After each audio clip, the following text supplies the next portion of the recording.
पति के पत्नी के लिए पश्चाताप के आंसू। सुबह 9 बजे राजीव चौक के मेट्रो स्टेशन में उस भीड़-भाड़ भरे माहौल में सीढ़ियों के किनारे राहुल अपना सिर नीचे किए हुए बड़ा उदास होकर अपने एक मित्र का इंतजार कर रहा था।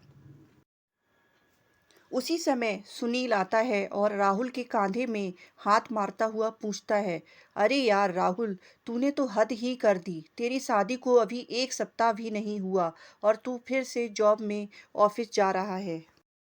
यार पत्नी के साथ छुट्टियां मना, कहीं घूमने जा, भाभी को भी दिल्ली या देहरादून दिखा, घूम फिर मौज कर। सुनील बोला जा रहा था, लेकिन राहुल था कि अपना सिर उठा ही नहीं रहा था। यह देखकर सुनील ने गंभीर होकर पूछा, यार सब कुछ ठीक तो है ना? तू ऐसा उदास क्यों दिख रहा है? राहुल तब भी चुपचाप था। यह देखकर सुनील ने कहा, तबीयत तो ठीक है ना?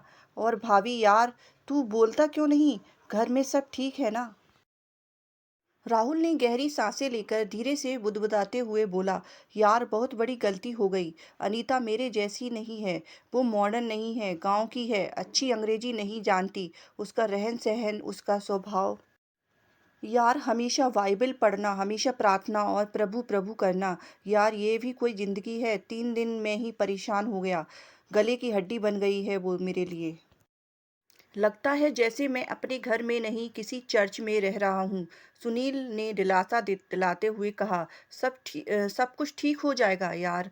कुछ समय दे भाभी को। नई नई है, दिल्ली में सब कुछ सीख जाएंगी। आज राहुल और अनीता को 3 माह हो चुके थे, लेकिन राहुल अलग कमरे में सोता है और किसी भी तरह अनीता के सामने नहीं आना चाहता।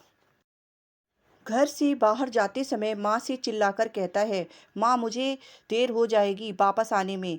आप लोग खाना खाकर सो जाना, मुझे एक ज़रूरी मीटिंग है। ये तो उसका रोज का बहाना हो गया था। अनीता हर वो प्रयास करती कि कैसे वो राहुल को खुश रखे, माँ का ध्यान रखती, सुबह से शाम तक घर को सजाने संवारने में लगी रहती, यूट्यूब से देखकर बढ़िया से बढ़िया खाना बनाने की कोशिश करती। आज शाम राहुल गाजर का हलवा खाते हुए जोर जोर से अपने ऑफिस के किसी व्यक्ति से बातें कर रहा था। माँ ने ऊंची आवाज में कहा, अरे घर में तो कम से कम शांति से खाया कर, ऑफिस को घर में मत लाया कर, गाजर का हलवा ठंडा हो जाएगा। तभी माँ को चुप कराने के लिए तुरंत राहुल ने कहा, माँ बहुत बढ़िया हलवा बनाया है आपने। माँ ने कहा, मैंने नहीं, बहू ने बनाया है। माँ को अंदाजा तो था कि इन दोनों के बीच कुछ तो पक रहा है जो ठीक नहीं है। माँ जानती थी कि राहुल बचपन से जिद्दी है। माँ भी सोच रही थी कि राहुल और अनीता को कुछ समय चाहिए, धीरे धीरे शायद सब कुछ ठीक हो जाएगा। अनीता अपना कर्तव्य निभाने से कोई कसर नहीं छोड़ रही थी, लेकिन राहुल का यह स्वभाव उसे हर पल कांटे के जैसे चुभ रहा था। वो अपने घर में ही ऐसे महसूस कर रही थी जैसे वो राहुल के लिए बोझ है। वो ऐसा सोच ही रही थी कि राहुल ने चिल्लाया, माँ ऑफिस का टिफिन लगा दिया है क्या?